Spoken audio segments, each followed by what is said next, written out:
Hello, Palladium fans. We're here with another installment of the official History of Palladium Books. I am so excited today because today we start a truly behind-the-scenes look at something that I know, at least myself, if you're like me, you have known about this for the entirety of the time you've been playing Palladium games. And yet there's always been this veil, this sort of vault-like, locked away, kind of talked about little bits at a time and pulled back. And we're starting a series on, we're going to get Kevin to talk about the Defilers campaign, which, as if you've been following all of our videos, you know the Defilers campaign started off as AD&D and then morphed into the Palladium system very quickly. So I don't even know where to start. Actually, I do know where to start. Kevin, what is this map behind you that's awesome? It is awesome. It's here's a smaller, probably easier to see version. That was my original map. This is where I started in the world, the Palladium world. So there's Byzantium. Yep. And the grasslands. Right here is the Palladium of Desires, Wilfred's Grasslands, the Devil's Mark. Yeah. The Dragon Claw Lake. And then this was the extension to it, where you start to get into the Citadel and the Great Rift and some other stuff. And so the cool thing was, so the Defilers are pretty awesome people, gamers. And one of the guys worked at a blueprint shop. And he got permission from his boss to be able to make giant versions of my maps. So that was the main world. Like I said, Palladium Desire and Byzantium and all kinds of other crazy stuff. And that was the world we adventured in for like the first year and a half. Yeah. It was much that, and they stayed into the Palladium itself, the Palladium of Desires. Well, I mean, something you and I have talked about is that when you're a GM, you really don't need much more than about that space for a campaign. And yet, when you're a publisher, you've got to provide much more. Yeah, people want the whole world. Yeah. So, and that was the cool thing is I kind of went along. I would like. There's a map of or I did a quick drawing during one of my games. They were like, what does it look like? And I'm like, here you go. That's awesome. The you have a ton of your notes. Like you're pulling things out. You have a ton of your notes from this campaign. This is like a quarter of it. Here's some more. Oof. There's some more. Yeah, I got a lot. So, and I've got some notebooks like these. This was something that we did at the gaming center, is we made these cool big binders.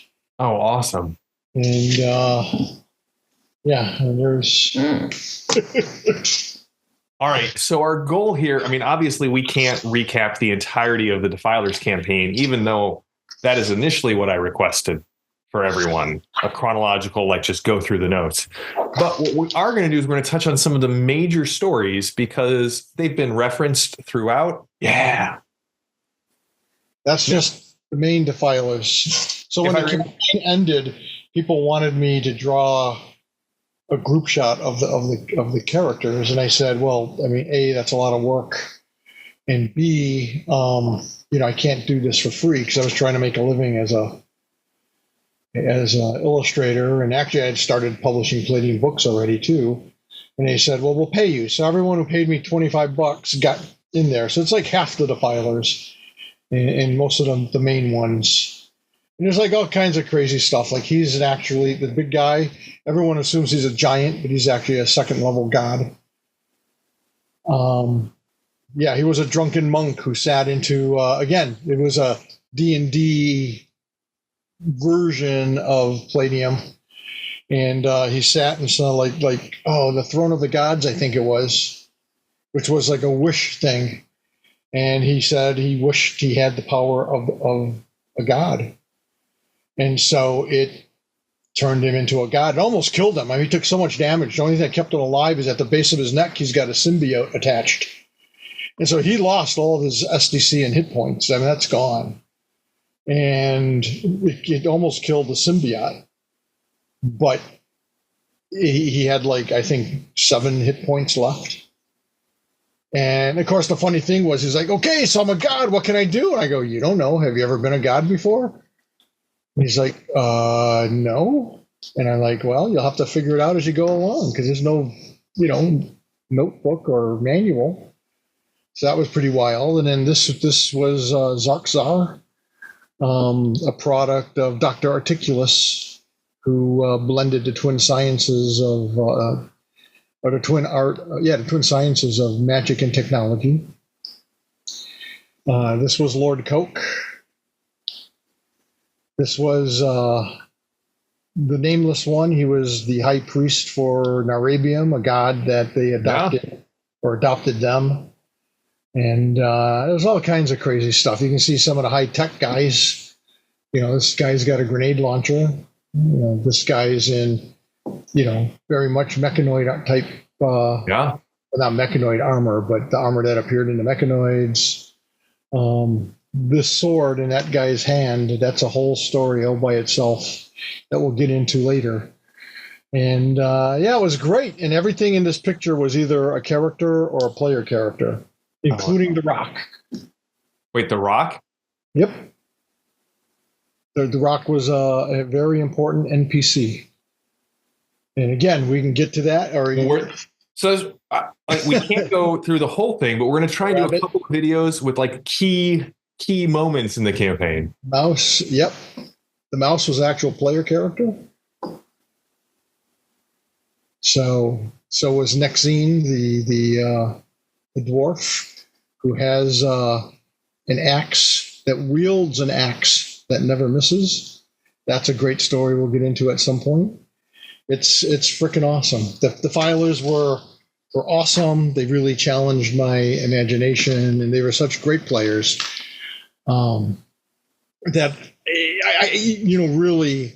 I think a lot of my philosophy of gaming really came out of the Detroit Gaming Center and my original player group, because they were open to anything. And that really let me cut loose. And I love the idea that you're only limited by your imagination.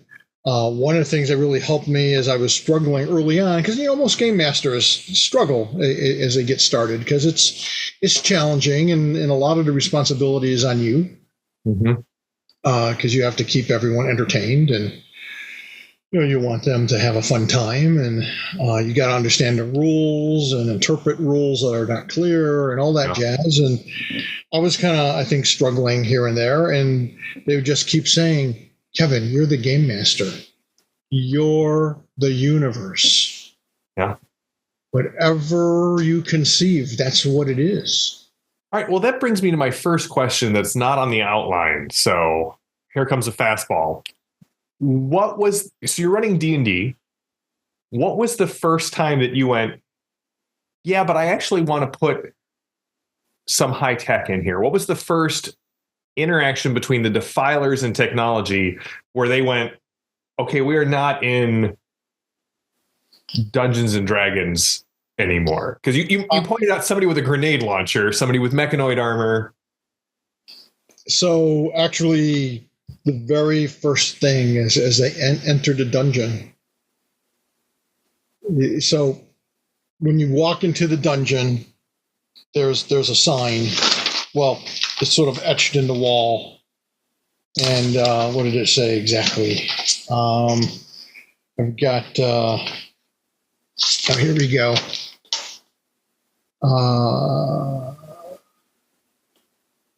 Nope, that's not it. Basically, when you walk down, you could, just etched into the wall was writing. And whoever was literate could read it in their own language. So if you're an elf, you read it in Elven. If you're a dwarf, you read it in Dwarven, et cetera, et cetera. Yeah. And, that's nothing new. And everyone says, okay, that's magic. And everyone's assuming it's magic. Everything's magic. So they go through these big double doors. Well, actually, when you first walk in, there's stairs on the right, stairs on the left, and it's like, which one do? And then you got the sign that basically said everyone's welcome, and you walk down these dark stairs, and you get to the base of the main hall. It's very wide because it's got to accommodate giant people and dragons and all kinds of stuff. And so it's this huge, wide hallway. And the place is pretty dilapidated at this stage in its existence.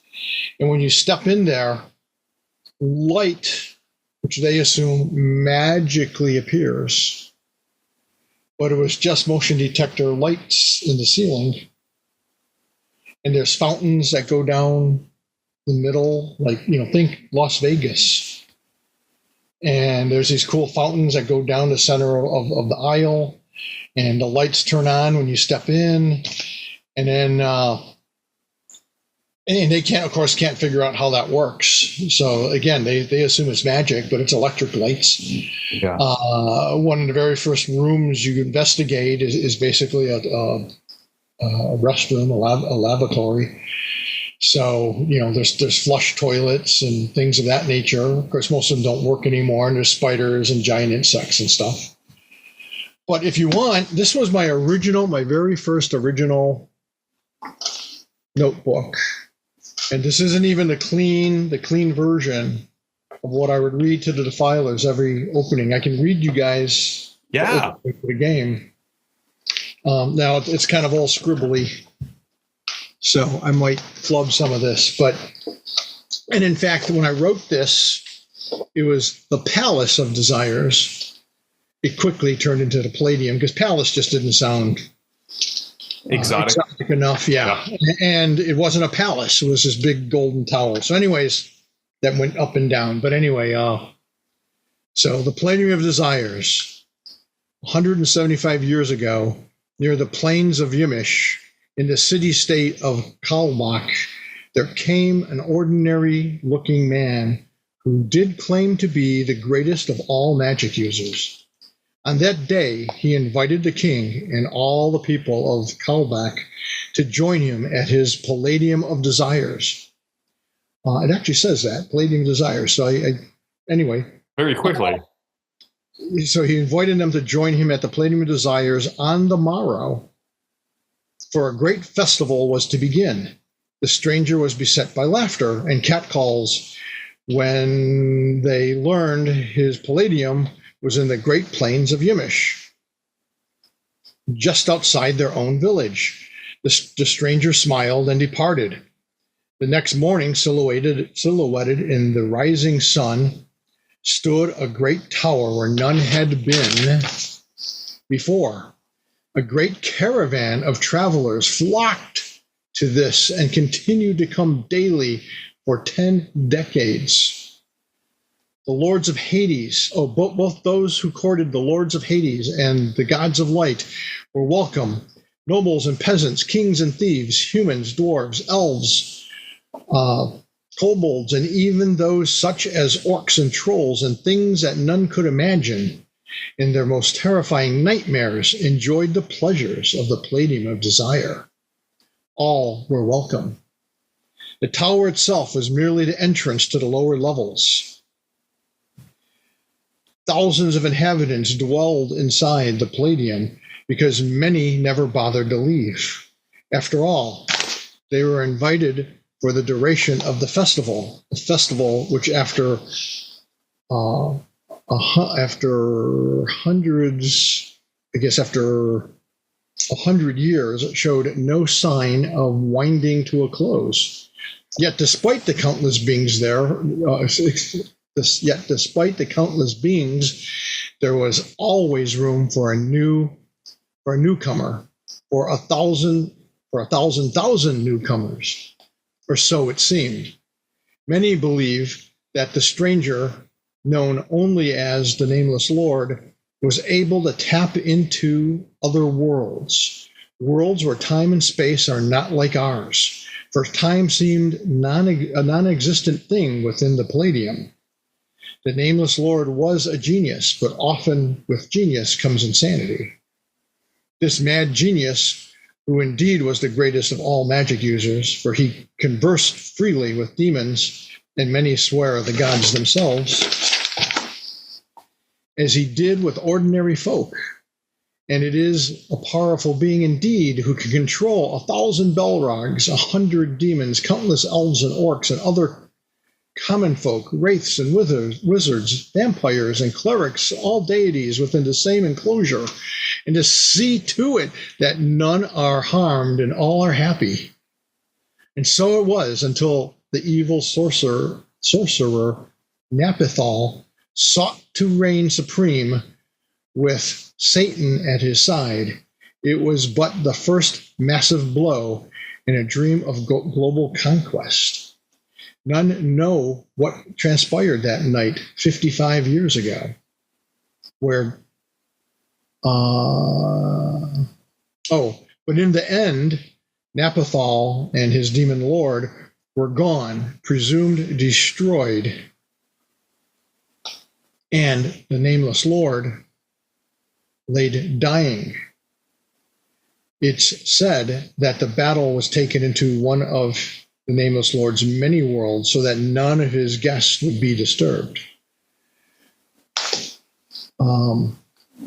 The Palladium still stands. Its treasures and secrets and pleasures still wait for any who dare claim them. However, without its mysterious Lord to control and direct the wonders within the Palladium, the Palladium of Desires has become a place of death and mystery. For those who enter, which are many, and those who survive to tell their tales, which are terribly few, say that the place has become a land of complete chaos, where both treasure and death lurk in every shadow, and where nothing is as it seems. The guys made me read that at the beginning of every frickin' game session. Reminded me of like little kids who are like, Daddy, read me this, my favorite story. You know, and it's like, oh my God, you guys know this inside and out. And they're like, no, Cap, you got to read it. It's the ritual. It's the ritual of beginning. So let me ask you a question. The map, how did you have when you sat down to GM the first game of the campaign that would become the Defilers? You obviously had you had your intro prepared. Did you have the map or? Oh yeah. I didn't realize it, but I was ready to be a game designer and game publisher because I had probably spent 2 weeks mapping and writing and drawing and statting out everything on level 1.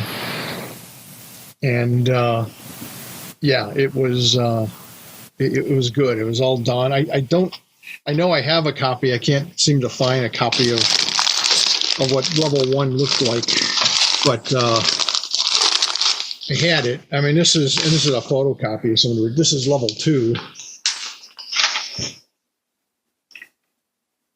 and I've got the originals someplace too. I just have to get it all out.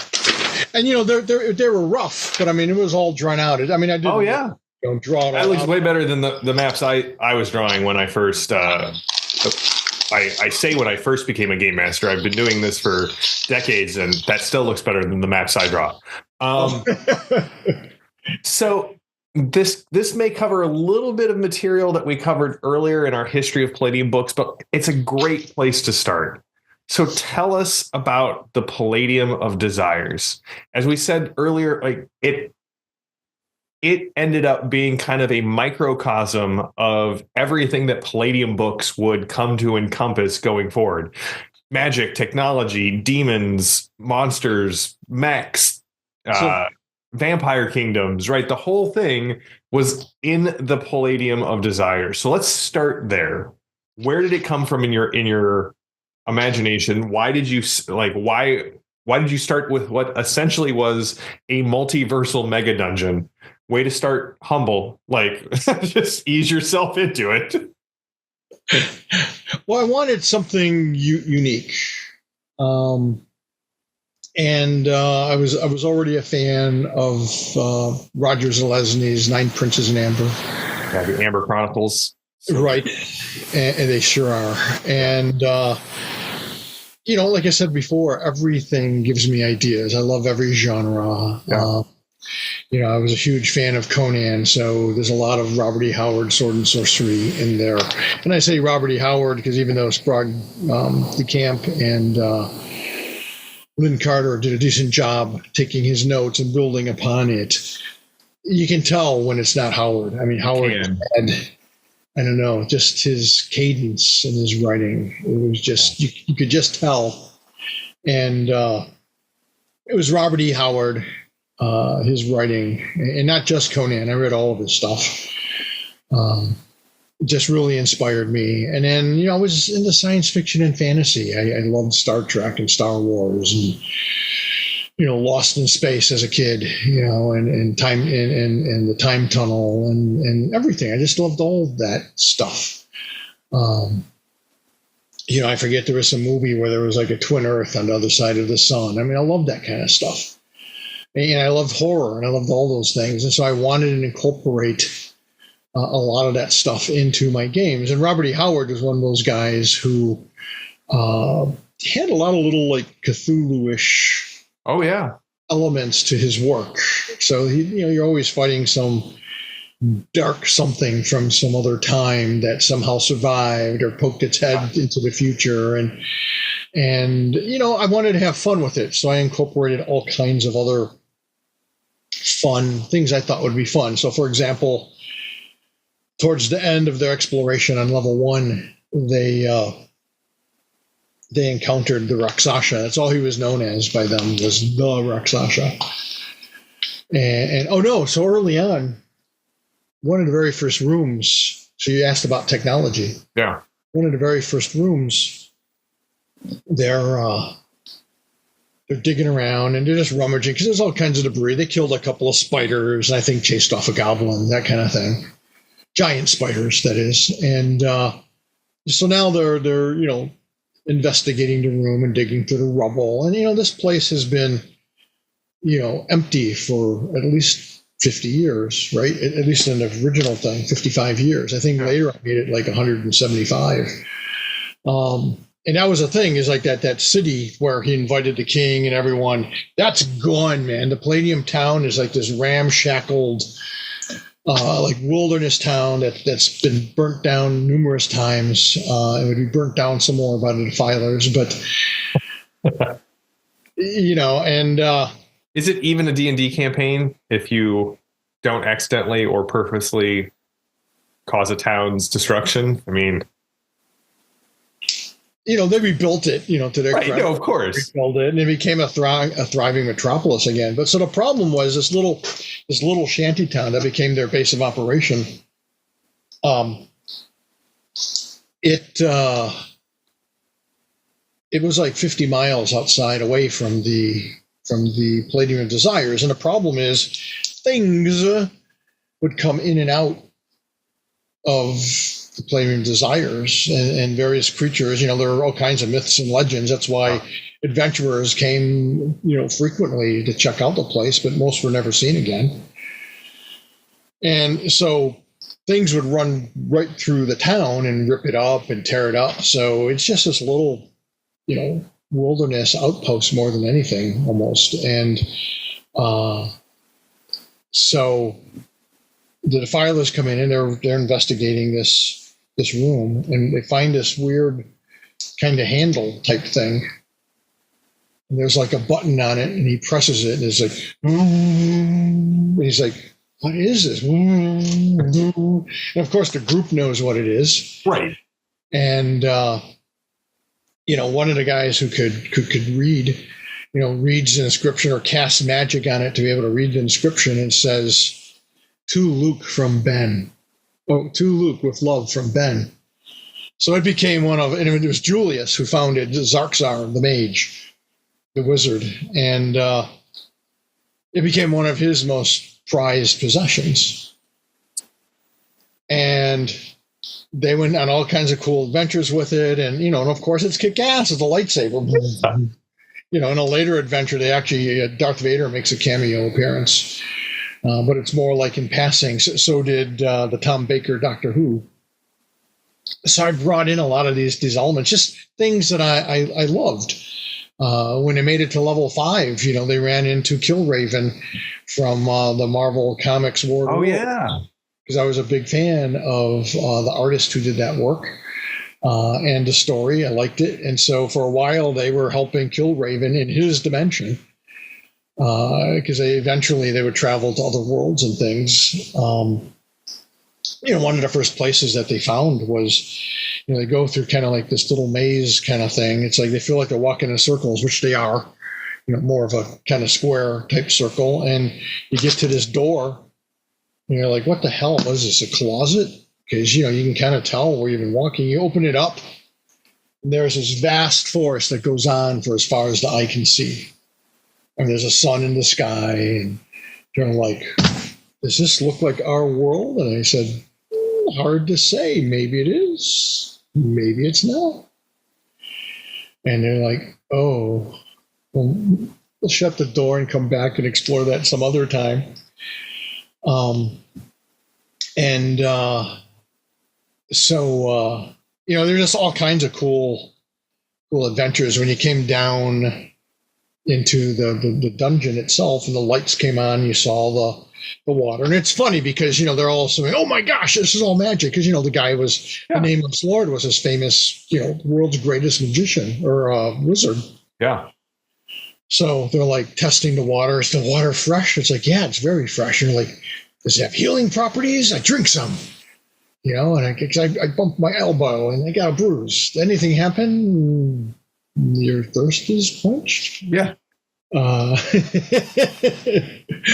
And one of the things I wanted to incorporate in which you see in all of our games, and I wanted to incorporate into my dungeon was, and we've talked about this before, is an environment that made sense. Yeah. So you couldn't have your classic, I kick in a door, I slaughter everything in the room, I ransack it, we're all yelling shit, people are screaming as they die, and whoever is in the next room just turns up their TV, I guess, because... Yeah, they just don't pay attention, yeah. Yeah, those neighbors are noisy today. It just didn't make sense to me. I liked plausibility. I was big into story, and I wanted a plausible setting and a plausible story. And I wanted to tell all kinds of stories, which is why I incorporated some of those, multi-dimensional things. And, I mentioned they ran into the Tom Baker Doctor Who. Which, is the Doctor Who I grew up with, just saying. Well, me too, basically. Right. And, actually, it was the previous Doctor, but only saw about 8 or 10 episodes with him, John Pertwee. And then it was Tom Baker, and I'm like, I love this guy. Because he was just one of the best doctors ever. Yeah.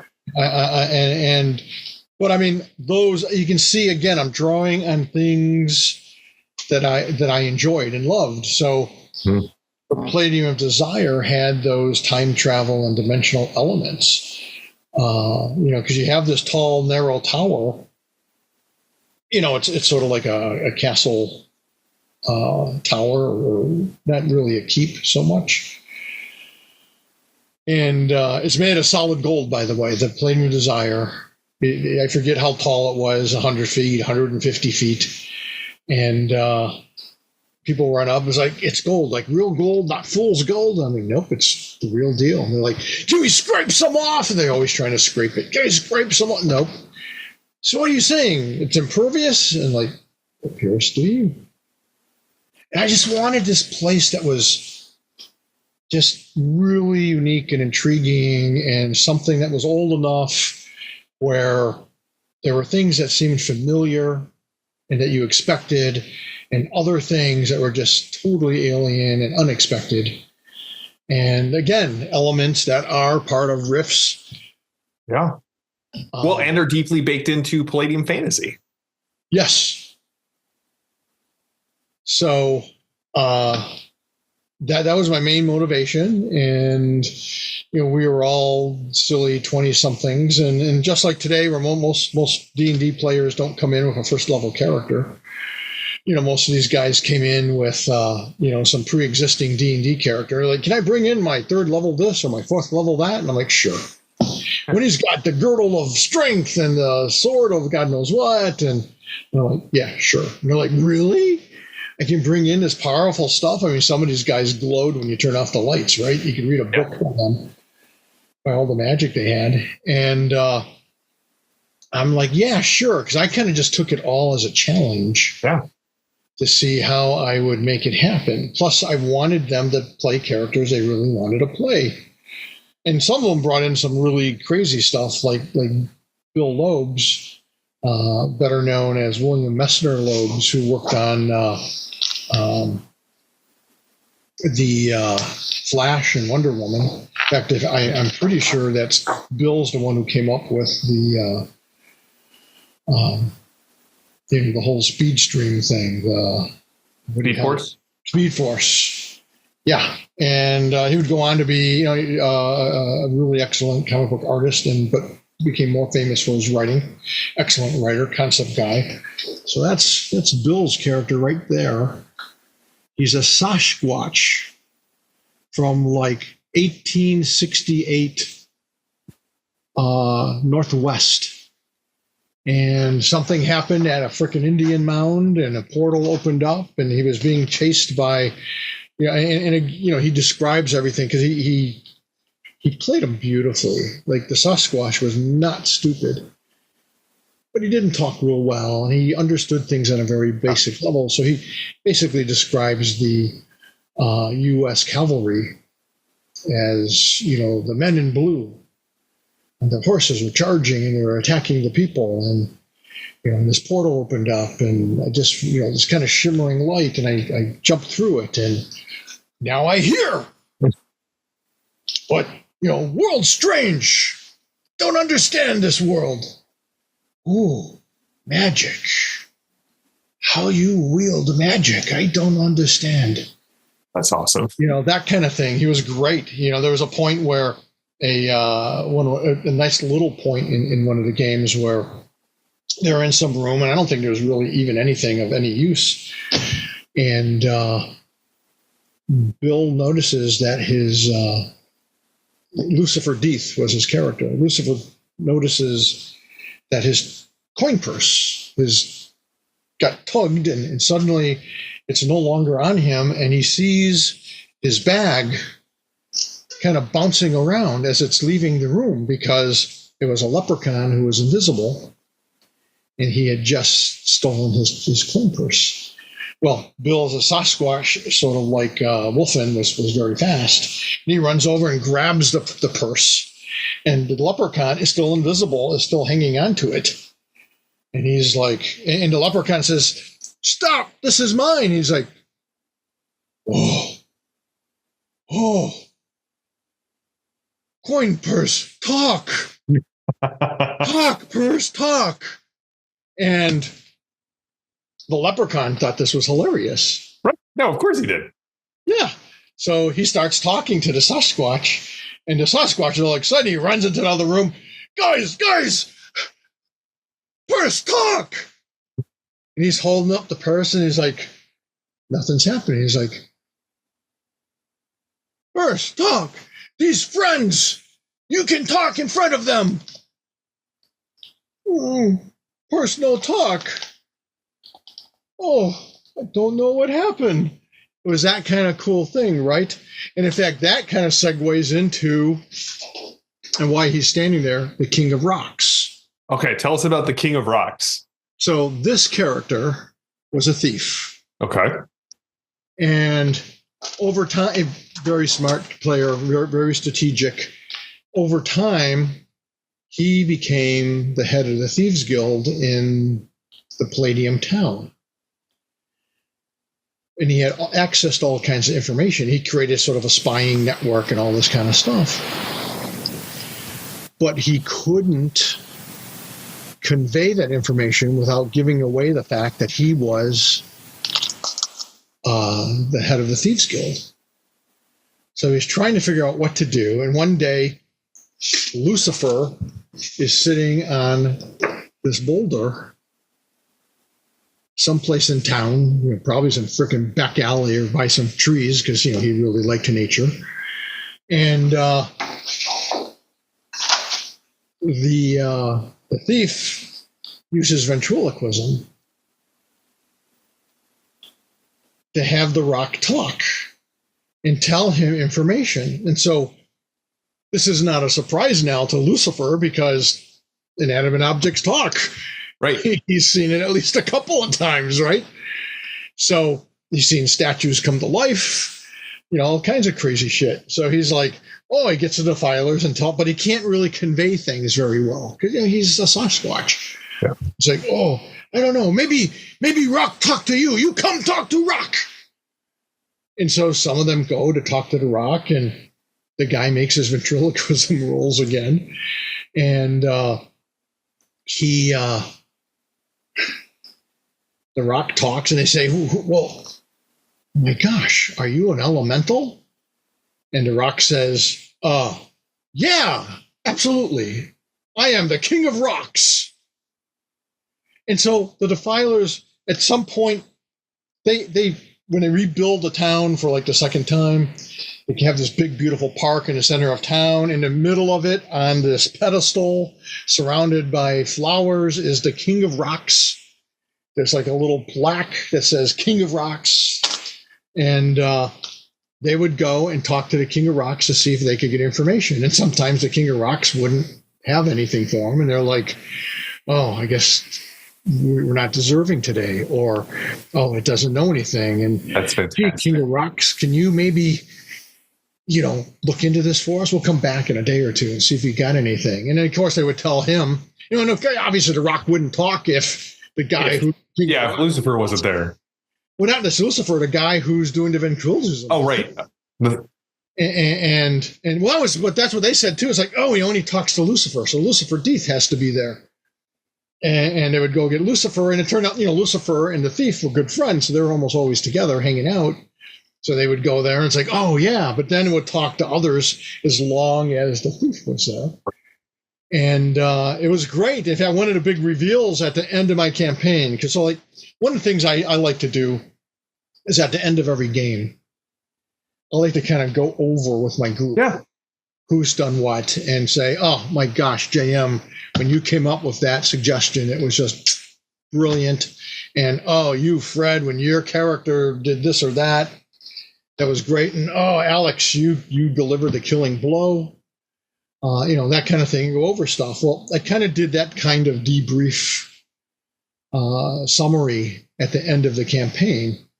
And I revealed to everybody that the King of Rocks was actually this player character. And much to my shock and amazement, none of them, I thought they had figured it out. That's fantastic. That's fantastic.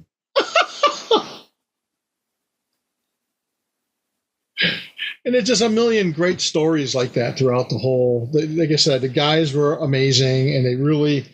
One of the beautiful things is they really played off each other. They played as a team. They really did good stuff together, and they were open to everything. And now there'll be future examples of that when we reveal more. Oh yeah, I can't wait. We're going to talk about the Mad God and the Demon Mirror and Dr. Articulus and the lords and minions of hell. Like, we've got a lot of stories to cover. These are ones don't get me wrong, I'm excited for every topic that we talk about, but like the Defilers have captured my imagination since that first time I opened the Palladium Fantasy game and saw the Ballad of the Defilers and saw that picture. And you're right, there's little hints sprinkled throughout all of Palladium Fantasy and sometimes Rifts books. And so I'm really excited to explore these with you, Kevin. Thank you. My pleasure.